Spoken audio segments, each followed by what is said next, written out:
Thanks to you at home for joining us this hour. Happy Monday. And no, this is not a rerun, but you are going to have a little sense of deja vu because the president's campaign chairman is due to be sentenced by a federal judge again this week. And I know that sounds like last week's news, but this week's sentencing on Wednesday is going to be in addition to the sentencing that Paul Manafort went through with a federal judge in Virginia last week. So those headlines from a distance, they're going to look similar. Before we get to the sentencing on Wednesday, it all sort of feels a little bit similar, but this is going to be a pretty different process this week because this judge in D.C., who's going to be considering Manafort's fate this week and handing him down his new sentence on Wednesday, this is the judge who's going to be considering not the guilty pleas from a jury trial like that Virginia judge was considering last week. No, this judge in D.C. is considering something very different. She's going to be considering the failed plea deal that Paul Manafort got himself into when he tried and failed to become a cooperating witness in an effort to try to get himself a more lenient sentence. You remember how this all went down, right? Manafort went on trial in Virginia.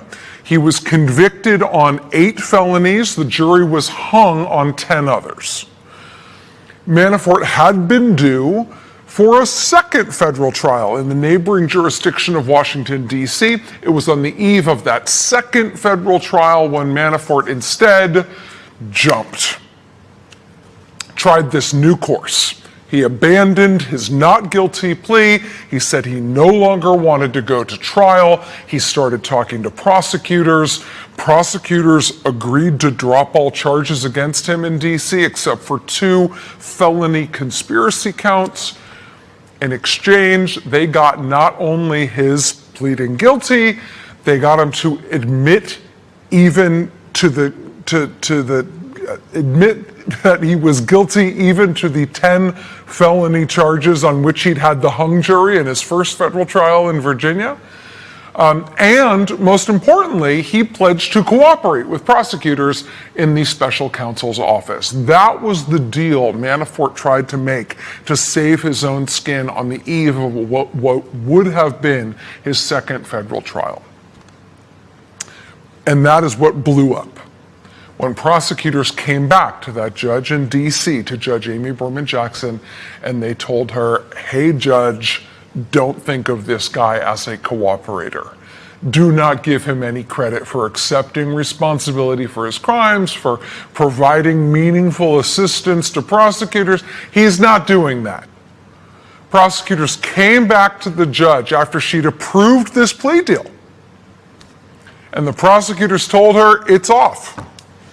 Manafort has lied to us multiple times on multiple subjects. On Wednesday, she's the judge who took Manafort's guilty pleadings. She's the one who signed off on the plea agreement he made with prosecutors. She's the one who then ruled from the bench that he broke that agreement because, yes, she ruled in court he did intentionally lie to prosecutors on multiple occasions on material matters. Incidentally, I should tell you, this is also the same judge who put Manafort in jail in the first place last June. This was the judge that ruled he had violated his bail conditions by tampering with witnesses while he was out on bail awaiting trial. He can't do that under the terms of this deal. This week is now when we're going to see that all come due. It's a last week's sentence that he isn't getting out of prison for at least a few more years. But this week we're about to find out just how many years he will have to serve in total, depending on what Judge Jackson gives him on Wednesday.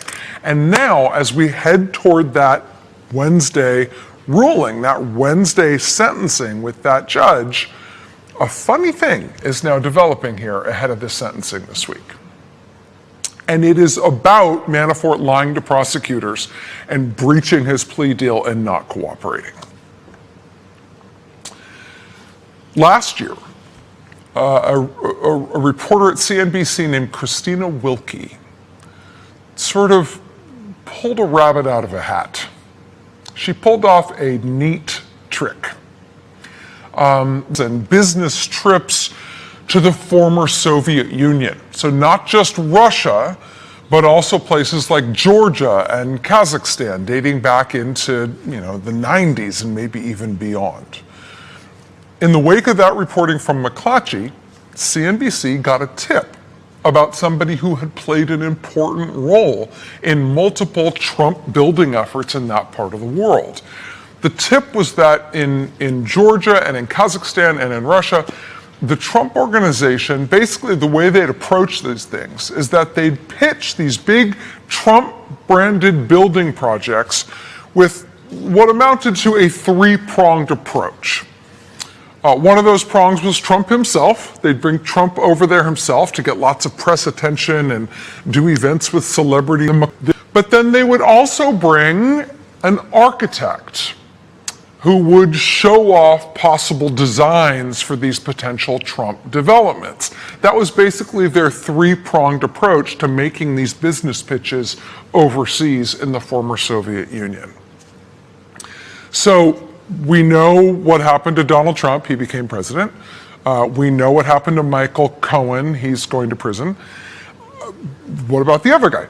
The architect who helped make these pitches for the Trump organization, he himself has never been accused of any wrongdoing that we know about. Nobody has ever even alleged that he has done anything to get himself in trouble with any of this stuff. But he was proximate to something that is reportedly of investigation. Well, what about this other guy? I mean, the architect who was involved in all these pitches, is he now part of the investigation too? So Christina Wilkie, reporter at CNBC, reached out to that architect. She got this tip that he was the architect who was involved in those projects. Those projects are now subject of interest to Robert Mueller. She reaches out to the architect. And that is when she pulled that rabbit out of the hat. This reportorial magic trick. I mean, she didn't saw the guy in half, but it's the journalistic equivalent of that. Quote, the architect did not respond to a call or an email, but 8 hours later, meaning 8 hours after the architecture firm, by the end of the week, all the content from his professional website, including his entire international architecture portfolio, had been removed from the web entirely. Also gone was any reference to the two overseas branches of his architectural firm that he had opened in Georgia and in Ukraine. Wow, one call from a CNBC reporter does that. I mean, I'm used to getting no commented. I have been no commented up the yin yang. But I mean, this is no comment and also I no longer exist. Right? I live for that. Anyway, that really was something. And at the time, joining us now is Christina Wilkie, White House reporter for CNBC.com. She's the one who spooked the architect. Christina, thank you for being here. Thanks for having me. Do you have this effect on people more broadly? I do not. People love to call me back. So that was last year in June. And it's interesting, about 6 weeks later-ish, the architect in question did resurface, but without his firm. He put up a statement on his website announcing, quote, this most recent transitional phase of my career, but insisting, I think with annoyance about the kind of press coverage he'd had over it, insisting that he had neither vanished nor disappeared. This time it concerns one of the things that Paul Manafort lied to prosecutors about.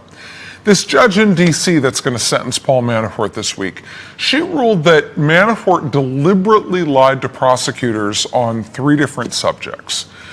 And of them, the one that I at least found hardest to follow because of all the redactions in the court documents It seemed to be about something related to a payment Manafort received in June 2017. So June 2017, this is after Trump's been in office for half a year. It's before Manafort gets indicted, but that was at a time when it was becoming very clear that Manafort was clearly the subject of multiple serious criminal investigations. His legal bills were starting to mount, and in June 2017, he asked for 125 grand.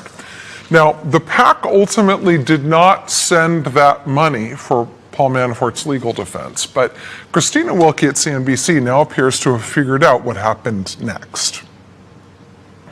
As have the special counsel's office, who have been pursuing the case against Manafort in 2 federal courtrooms and who specifically have litigated this point with the judge about why Paul Manafort lied about this payment. So the PAC that Manafort approached to pay his legal bills, that was the biggest pro-Trump super PAC in the whole 2016 campaign. Remember when Trump said he was going to finance his whole campaign and wouldn't need to take in donations from anybody? Ha! This pro-Trump super PAC was the biggest one. It took in over $24 million. Himself basically set up that PAC as soon as he became Trump's campaign chair.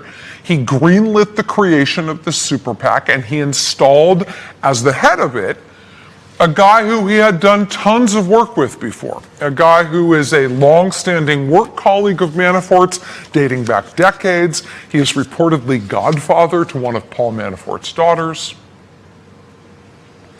What CNBC is now reporting, and what Mueller's office appears to have figured out a while ago, is that when Manafort, in June 2017, asked this pro-Trump super PAC, right? So this is after the campaign, right? Campaign's been over, Trump's already president for half a year. Manafort goes to this pro-Trump super PAC to ask for the money. It's run by his good friend. He wants money. Yes, Paul, you can have the money, but you're not going to get it from me exactly.